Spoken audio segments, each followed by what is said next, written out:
नमस्कार विद्यार्थी मित्रों, आज हम कक्षा 10 में आने वाला हमारा 19वां काव्य जिसका नाम है तोता और इंद्र, तो आज हम इस काव्य का अभ्यास करेंगे।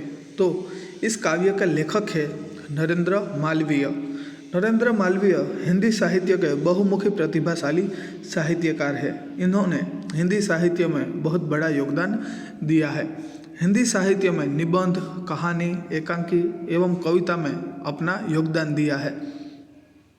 सरल और सहज भाषा इनके साहित्य की एक विशेषता रही है। इन्होंने जो भी साहित्य इन्होंने लिखा वह सरल और सहज भाषा में लिखा, सबकी समझ में आ जाए ऐसा साहित्य इन्होंने लिखा है और यही उनके साहित्य की एक विशेषता भी रही है। मार्मिक भाषा में गहन बात को सरलता से पेश करते हैं। मार्मिक भाषा में, सीधी सादी सरल भाषा में वह अपने बात की जो गहनता है, जो अपनी बात की गहराई है, उन्हें सरलता से प्रस्तुत करते हैं। तो यह प्रस्तुत काव्य तोता और इंद्र एक संवाद काव्य है। यह कहानी के रूप में लिखी गई पद्य रचना है। एक कहानी के रूप में लिखी हुई यह एक काव्य रचना है, पद्य रचना है। इसमें एक वन में इंद्र एक सूखे पेड़ से एक तोते का अटूट लगाव देखकर सूखे पेड़ को फिर से हरा भरा कर देते हैं। एक वन है जिसमें इंद्र राजा है, वह भ्रमण के लिए निकलते हैं और वहाँ घूमते घूमते उन्हें एक सूखे पेड़ पर एक सुंदर तोता नजर आता है। वह उस तोते से बातचीत करते हैं कि वह इस पुराने सूखे हुए पेड़ पर क्यों रहता है। जंगल में और भी कई सारे सुंदर सुंदर वृक्ष है, तो यहाँ पर रहने का क्या कारण है। तो तोता उसे अपनी पूरी बात बताता है और वह सारी बात सुनने के बाद इंद्र है वह उस पेड़ को फिर से हरा भरा कर देते हैं। तो इस कहानी को यहाँ पर लेखक ने गद्य, जो कहानी होती है वह हमेशा गद्य में लिखी जाती है, पर यहाँ पर यह कहानी है वह एक पद्य रचना में लिखी गई है, काव्य के रूप में कहानी लिखी गई है। तो आज हमें इसी काव्य को पढ़ना है। यह एक सरल और सुबोध रचना है। इस कविता में एक कहानी के आधार पर लिखा गया है। वह कहानी बुक ऑफ नॉलेज से ली गई है। इसे विश्व का एक श्रेष्ठ संवाद काव्य माना जाता है। पूरे विश्व का यह एक श्रेष्ठ संवाद काव्य माना जाता है। तो अब हम इस काव्य में आगे बढ़ते हैं। सुनो भाइयों, तुम्हें सुनाते आज एक प्राचीन कहानी, जो है अति सुंदर, अति अद्भुत, सचमुच कहानियों की रानी। सुनो भाइयों, आपको हम आज एक पुरानी कहानी सुनाते हैं। यह बहुत सुंदर और अद्भुत तथा सबसे अच्छी कहानी है। पुण्य भूमि काशी की महिमा चारों दिशा में थी अति गुंजित। देवों सहित देवपति उसको लगकर होते थे अति हर्षित। यह कहानी किसकी है? तो कि काशी नगरी की, पुण्य भूमि की। काशी पुण्य भूमि मानी जाती थी और उसकी महिमा चारों दिशाओं में गुंजायमान थी। उसकी महिमा चारों दिशाओं में गूंज रही थी। देवता और स्वयं इंद्र भी काशी को देखकर बहुत प्रसन्न होते थे। देवों सहित देवपति, देवों के पति यानी कि राजा इंद्र, वह भी काशी नगरी को देखकर बहुत खुश होते थे। गुजर रहे थे इंद्र एक दिन झपकी निकट के निर्जन वन से। देखा एक पेड़ अति भारी सूखा निर्जीवित सा तन से। एक दिन देवराज इंद्र काशी के समीप के, काशी के पास के एक निर्जन वन से होकर जा रहे थे। उन्हें एक विशाल सूखा हुआ पेड़ दिखाई देता है। उसके एक खोखले में था तोता बहुत ही सुंदर। हुआ इंद्र को बेहद अचरज, उसको सूखे तरु पर लख कर। इस पंक्ति का मतलब होता है कि उस सूखे पेड़ के खोखले हिस्से में, उस पेड़ के खोखले में एक सुंदर तोता था। उस सूखे पेड़ को देखकर इंद्र को बहुत आश्चर्य हुआ। पूछा तुरंत उन्होंने उसी से, क्या ना मूर्खता है यह भारी, इस सूखे तरु पर तू रहना बन करके अनजान अनारी। इंद्र ने तोते से पूछा, क्या यह मूर्खता नहीं है कि तू इस सूखे पेड़ पर किसी अपरिचित और गंवार की तरह रहता है? क्या इतने बड़े सुंदर वन में तुम्हें कोई हरा भरा पेड़ नहीं मिला?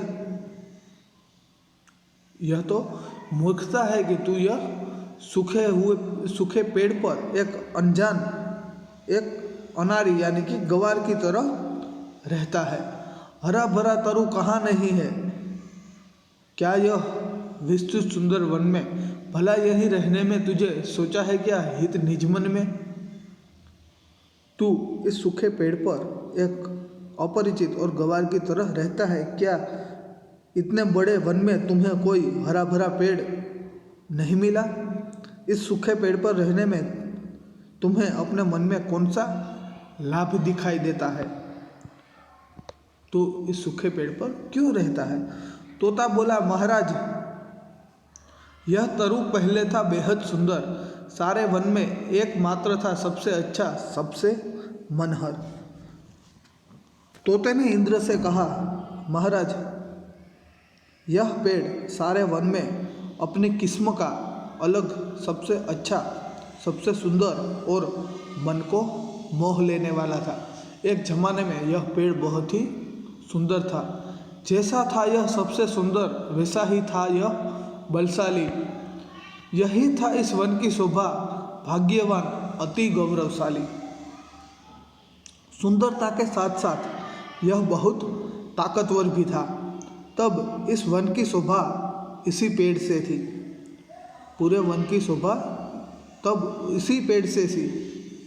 यह अत्यंत भाग्यशाली था और पूरे वन में इसका बहुत गौरव किया जाता था।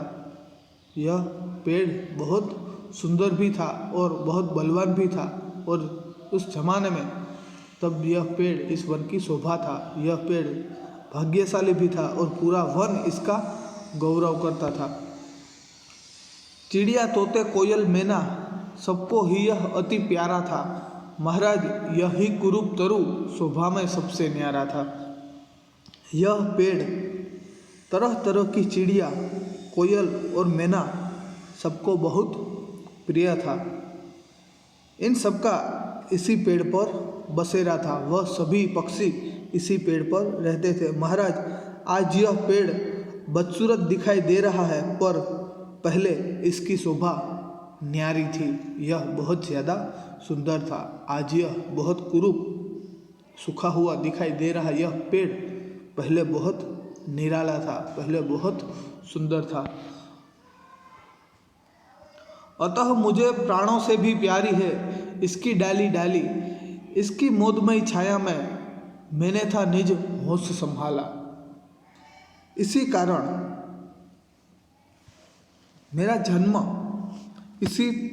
उसी समय जब यह पेड़ पूरा हरा भरा था, बहुत सुंदर था, पूरा वन इसका गौरव था और तरह तरह के पक्षी जब इस पेड़ पर रहते थे, उसी समय मेरा जन्म इस पेड़ पर हुआ था। तब इसकी शोभा निराली थी। बचपन से मेरा लगाव इस पेड़ से रहा है, इसलिए इसकी डाली डाली मुझे अपनी जान से भी प्यारी थी। मैं जब छोटा सा था तब से मैं इस पेड़ पर रह रहा हूँ, इसलिए मुझे इस पेड़ से बहुत ज़्यादा लगाव है। इसकी डाली डाली मुझे बहुत अपने जान से भी प्यारी है। इसकी मोदमयी छाया में मैंने था निज होश संभाला। यह है मुझको गाना, मुस्काना, उड़ना सिखाने वाला। इस पेड़ की आनंद छाया में मैं बड़ा हुआ और एक जिम्मेदार तोता बना। यही पेड़ है जिसके संपर्क में रहकर मैंने बोलना, मुस्कुराना और उड़ना सीखा। इसी पेड़ पर मैं जब छोटा सा तोता था तब से लेकर अब तक मैं एक जिम्मेदार तोता यानी कि बड़ा हुआ हूँ। इस पेड़ की छाया में ही मेरा बचपन पूरा बीता है, जिसके संपर्क से इस पेड़ के साथ रहकर ही मैंने बोलना, मुस्कुराना और उड़ना भी सीखा है।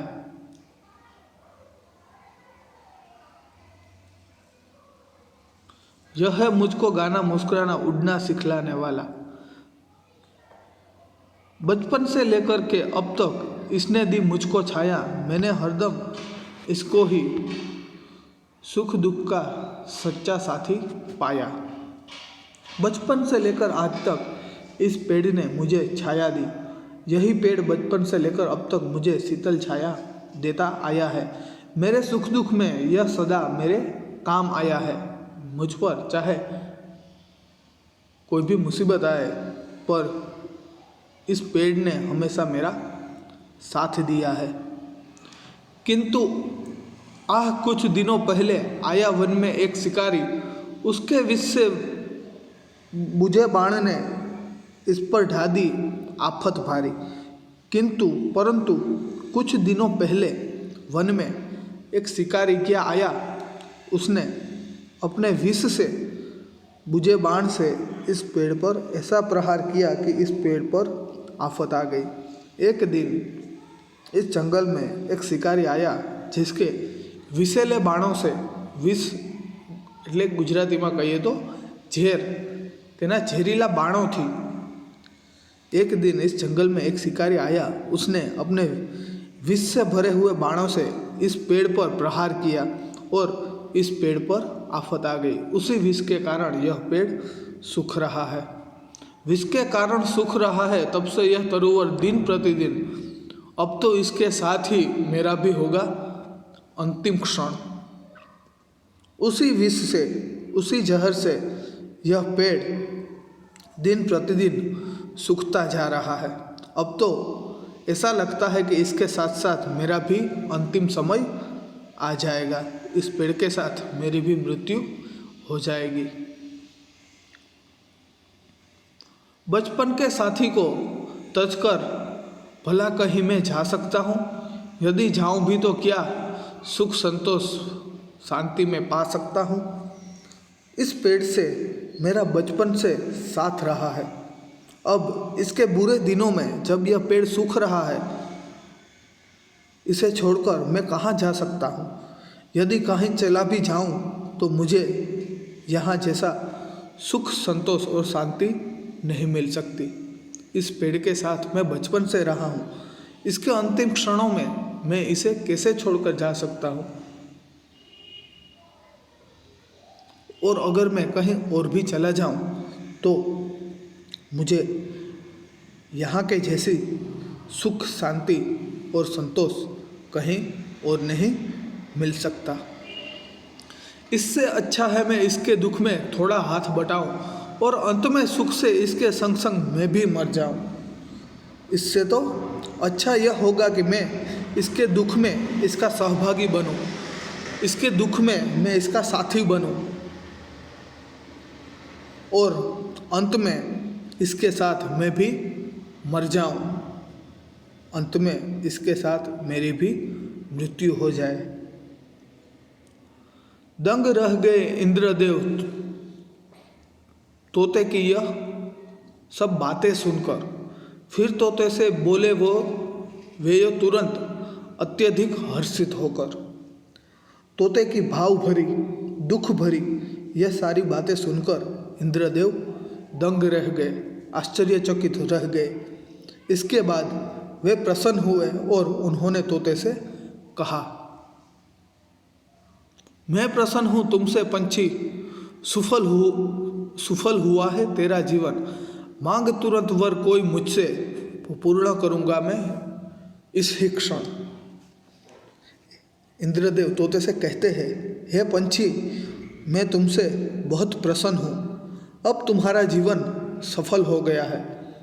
तो मुझसे तुरंत कोई भी वरदान मांग ले, मैं तुरंत इसी क्षण इसी समय उसे पूरा कर दूंगा। तोता बोला, देव यही है अभिलाषा मेरे जीवन की एक ही अभिलाषा, एक ही इच्छा है।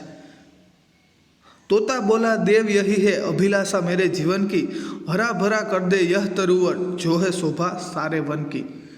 तोते ने कहा, हे देवता, हे इंद्रदेव, हे प्रभु, मेरे जीवन की केवल एक ही अभिलाषा है, एक ही इच्छा है।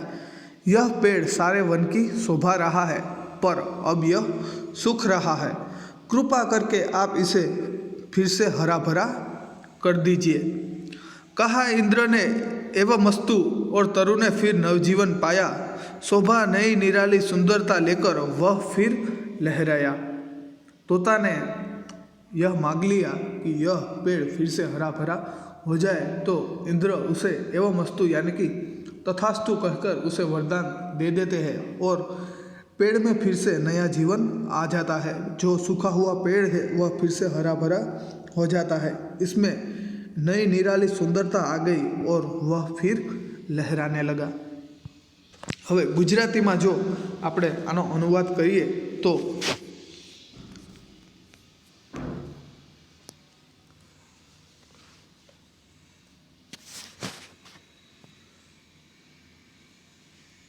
હિન્દીમાં આપણે આનો અનુવાદ આખો જોઈ લીધો, તો હવે ગુજરાતીમાં પણ સમજી લે, જેથી કરી અને તમને સારી રીતે સમજાઈ જાય। તો કડી તમે જોઈ લેજો, હું ખાલી અનુવાદ સંભળાવી દઉં છું। ભાઈઓ સાંભળો, અમે આજે આપને એક પ્રાચીન વાર્તા સંભળાવીએ છીએ। આ ખૂબ સુંદર અને અદ્ભુત તથા સૌથી સારી વાર્તા છે। કાશી પુણ્યભૂમિ મનાતી હતી અને તેનો મહિમા ચારે દિશાઓમાં ફેલાયેલો હતો। દેવો અને સ્વયં ઇન્દ્ર પણ કાશીને જોઈ ખૂબ પ્રસન્ન થતા હતા। આ ભાષાંતર છે પેલી 4 કડીનું। सुनो भाइयों, तुम्हें सुनाते आज एक प्राचीन कहानी, जो है अति सुंदर, अति अद्भुत, सचमुच कहानियों की रानी। पुण्य भूमि काशी की महिमा चारों दिशा में थी अति गुंजित। देवों सहित देवपति उसको लगकर होते थे अति हर्षित के देवो तो आ नगरी जोई अने खुश थता ज, पण साथे साथे देवोना राजा जे इंद्र छे ए पण काशी नगरी ने जोईने खूब ज प्रसन्न थता। गुजर रहे थे इंद्र एक दिन झपकी निकट के निर्जन वन से। देखा एक पेड़ अति भारी, सूखा, निर्जीवित सा तन से। उसके एक खोखले में था तोता, एक बहुत ही सुंदर। हुआ इंद्र को बेहद अचरज, उसको सूखे तरुवर पर लख कर। आ बीजी कड़ी है, तो बीजी कड़ीनो अनुवाद आपणे जोईए। तो एक दिवस देवराज इंद्र काशी नजीकना एक निर्जन वनमांथी पसार थई रह्या हता। तेमणे एक विशाળ સુકાયેલું વૃક્ષ જોયું। તેની બખોલમાં એક સુંદર પોપટ બેઠો હતો। એ સુકાયેલા વૃક્ષને જોઈને ઇન્દ્રને ખૂબ આશ્ચર્ય થયું। પછી ત્રીજી કડી। પૂછા तुरंत उन्होंने उससे, क्या न मुखता है यह भारी, इस सूखे तरुवर पर तू रहता बन करके अनजान अनारी। हरा भरा तरु कहाँ नहीं है इस विस्तृत सुंदर वन में, भला यही रहने में तूने सोचा है क्या हित निज मन में। इंद्र राजा है ए पोपटने पूछे छे, शू ए मूर्खाई नहीं कि तू आ सुकायेला वृक्ष पर कोई अपरिचित अने मूर्खनी जेम रहे छे। शू आटला विशाળ सुंदर वन में तने कोई लीलूछम वृक्ष ज न देखायुं। आ सुकायेला वृक्ष पर रहेवामां तने तारा मन में क्यों लाभ देखाई रह्यो छे। आवा प्रश्न छे ए इंद्र राजा छे ए पेला पोपटने पूछे छे। हवे त्रीजी कड़ी।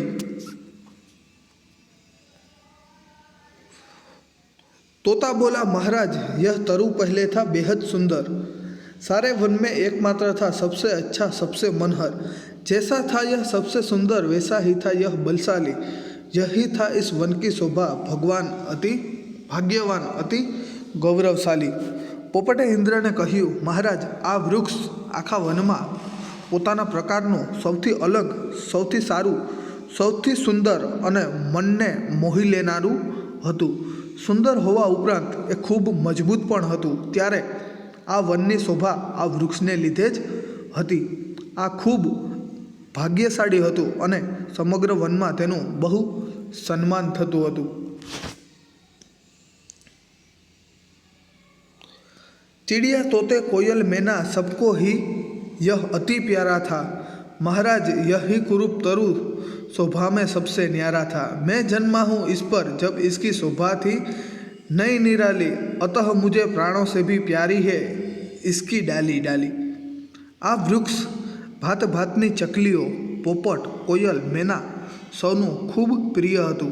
આ સૌનો આ વૃક્ષ પર નિવાસ હતો। બધા જ આ પક્ષીઓ છે આ વૃક્ષ પર રહેતા હતા। મહારાજ આજે આ વૃક્ષ કદરૂપું દેખાય છે, સુકાયેલું દેખાય છે, પરંતુ પહેલાં આની શોભા અનોખી હતી। મારો જન્મ પણ તે સમયે આ વૃક્ષ પર થયો હતો જ્યારે આની શોભા અનોખી હતી। આ ખૂબ સુંદર હતું। બાળપણથી જ આ વૃક્ષ પ્રત્યે મારો પ્રેમ રહ્યો છે, એટલે આની બધી જ ડાળો મને પોતાના મારા જીવ કરતાં પણ મને વધારે વહાલી છે।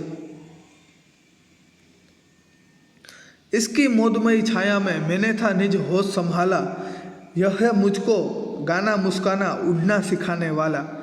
बचपन से लेकर के अब तक इसने दी मुझको छाया, मैंने हरदम इसको ही सुख दुख का सच्चा साथी पाया। पोपट कहे छे कि आ वृक्षनी आनंददायी छायामां हूँ मोटो थयो अने एक जवाबदार पोपट बन्यो। आ ए ज वृक्ष छे जेना संपर्कमां रहीने हूँ बोलता, हसता अने उड़ता शीख्यो। आ वृक्ष बाळपणथी मांडी आज सुधी मने शीतळ छाया आपतुं रह्युं छे, मारा पर तेना आशीर्वाद वरसावतुं रह्युं छे। मारा सुख दुखमां ए सदाय काम आव्युं छे। किंतु आह कुछ दिनों पहले आया वन में एक शिकारी, उसके विष से बुझे बाण ने इस पर ढा दी आफत भारी। विष के कारण सूख रहा है तब से यह तरुवर दिन प्रतिदिन, अब तो इसके साथ ही मेरा भी होगा अंतिम क्षण। पोपट कहे छे कि परंतु કેટલાક દિવસો પહેલાં આ વનમાં એક શિકારી આવ્યો હતો। તેણે પોતાના ઝેરીલા બાણથી આ વૃક્ષ પર એવો પ્રહાર કર્યો, એવો ઘા કર્યો કે આ વૃક્ષ પર આફત આવી પડી, જેને કારણે ત્યારથી આ વૃક્ષ દિવસે દિવસે દિન પ્રતિદિન સુકાઈ રહ્યું છે। અને હવે તો મને એમ લાગે છે કે આ વૃક્ષની સાથે મારો પણ અંતિમ સમય આવી જશે, હું પણ આ વૃક્ષની સાથે મૃત્યુ પામીશ। बचपन के साथी को तजकर भला कहीं मैं जा सकता हूँ, यदि जाऊँ भी तो क्या सुख संतोष शांति में पा सकता हूँ। इससे अच्छा है मैं इसके दुख में थोड़ा हाथ बटाऊँ और अंत में सुख के इसके संग संग मैं भी मर जाऊँ। आ वृक्ष साथे मारो बाळपणथी संबंध रह्यो छे। हवे आना कपरा समयमां आ वृक्षना खराब समयमां एने छोड़ीने हूँ क्यां जई सकूँ। जो क्यांय जतो रहूँ तो पण मने अहीं जेवा सुख शांति अने संतोष मळशे नहीं। एना करता तो हूँ तेना दुखमां सहभागी बनी, तेना दुखनो साथी बनी ते ज ठीक कहेवाय। अने छेवटे मारुं पण आ वृक्षनी साथे अवसान थई जशे। आ वृक्षनी साथे हूँ पण छेल्ले मृत्युने भेटी जईश। दंग रह गए इंद्रदेव तोते की यह सब बातें सुनकर, फिर तोते से बोले वे यो तुरंत अत्याधिक हर्षित होकर, मैं प्रसन्न हूँ तुझसे पंछी, सुफल हुआ है तेरा जीवन, मांग तुरंत वर कोई मुझसे पूर्ण करूँगा मैं इस ही क्षण। पोपटनी आवी भाव भरी, आवी लागणी भरी वातो सांभळीने इंद्रदेव चकित थई गया। तेमने खूब ज आश्चर्य थयुं। ते पछी तेओ ए पोपट पर खूब प्रसन्न थया अने तेमणे पोपटने कह्युं, हे पक्षी, हूँ तारा पर खूब प्रसन्न छूं। हवे तारुं जीवन सफल थई गयुं छे। तू मारी पासे तरत ज कोई पण वरदान मांगी ले, हूँ तरत ज आ क्षणे ज आज पड़े आज समये ए वरदान पूरू करीश। छेल्ली कड़ी।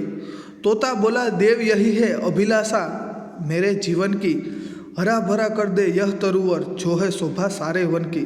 कहा इंद्र ने एवं मस्तु और तरु ने फिर नवजीवन पाया, शोभा नई निराली सुंदरता लेकर वह फिर लहराया।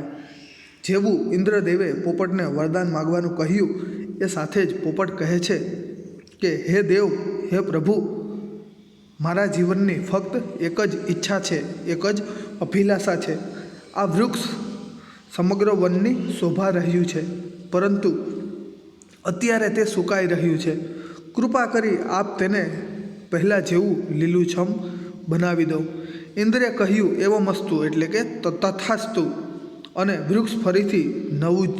વૃક્ષમાં ફરીથી નવું જીવન આવી ગયું. જે સુકાયેલું વૃક્ષ હતું તે પાછું લીલુંછમ થઈ ગયું. તેમાં નવી અનોખી સુંદરતા આવી ગઈ અને તે ફરીથી લહેરાવા લાગ્યું.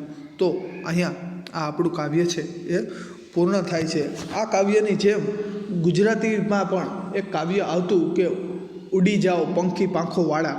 તેમાં પણ પક્ષીઓ જ્યારે જંગલમાં આગ લાગે છે ત્યારે એ જંગલના જે વનના જે વૃક્ષો છે તેને એકલા મૂકીને જવા માટે તૈયાર નથી. એ વૃક્ષ પર પક્ષીઓના ઈંડા છે, પક્ષીઓ પોતે બેઠા છે અને જંગલમાં છે ભીષણ આગ લાગી છે. વૃક્ષ પક્ષીઓને કહે છે કે તમે ઉડી જાઓ, તમારી પાસે તો પાંખો છે, તમે તમારો જીવ બચાવી લો. પણ પક્ષીઓ છે એ વૃક્ષને એકલું છોડી અને જવા માટે તૈયાર નથી કે અમે કાયર નથી. જીવનભર તે અમને રહેવા માટે ઘર આપ્યું, ખાવા માટે મીઠા ફળ આપ્યા અને હંમેશા તે અમને શીતળ છાયા આપી. અને આ સંકટના સમયમાં જો અમે તને એકલો મૂકીને જઈએ મરવા માટે તો અમારું જીવન છે એ ધૂળ ગણાય, અમે કાયર કહેવાય. હવે તો જીવશું પણ તારી સાથે અને મરશું પણ તારી સાથે. આવા ભાવાર્થવાળું, આવી લાગણીવાળું ગુજરાતીમાં પણ પહેલાં ખૂબ જ સુંદર કાવ્ય આવતું કે ઉડી જાઓ પંખી પાંખોવાળા. તેની 2-3 કડી મને યાદ છે. ઉડી જાઓ પંખી પાંખોવાળા, આભે અડિયા ને હગનના, ઝડપી લેશે જ્વાળા, તમને ઉડી જાઓ પંખી પાંખોવાળા. કે આકાશમાં છે એ અગ્નિ છે, આકાશ સુધી હવે પહોંચવા માંડી છે અને અહીં હવે અગ્નિ ખૂબ જ નજીક છે. હું પણ બળી જઈશ, રાખ થઈ જઈશ અને તમે પણ બળીને રાખ થઈ જશો. એના કરતાં તો ભગવાને તમને પાંખો આપી છે, તમે ઉડી જાઓ. પણ પક્ષીઓ છે એ વૃક્ષને છોડીને જવા માટે તૈયાર નથી. તો આવું ગુજરાતી ભાષામાં પણ સુંદર કાવ્ય આવતું. તો આ કાવ્યને અંતે અહીં થોડાક શબ્દાર્થ આપેલા છે તો એ પણ આપણે જાણી લઈએ. પ્રાચીન યાની કે પુરાની, પુણ્યભૂમિ યાની કે પવિત્ર ભૂમિ, દિશી એટલે દિશા, નિર્જન યાની કે વીરાન, ખોખલા, પોલા યા કમજોર, અચરજ આશ્ચર્ય, તરુ યાની કે વૃક્ષ, નિજ अपना, स्वयं, कुरूप यानी कि बदसूरत, तजकर यानी कि त्याग करके, अभिलाषा यानी कि इच्छा, लख कर यानी कि देख कर. तो यहाँ पर हमारा यह 19वां काव्य तोता और इंद्र पूर्ण होता है. Thank you. अस्तु.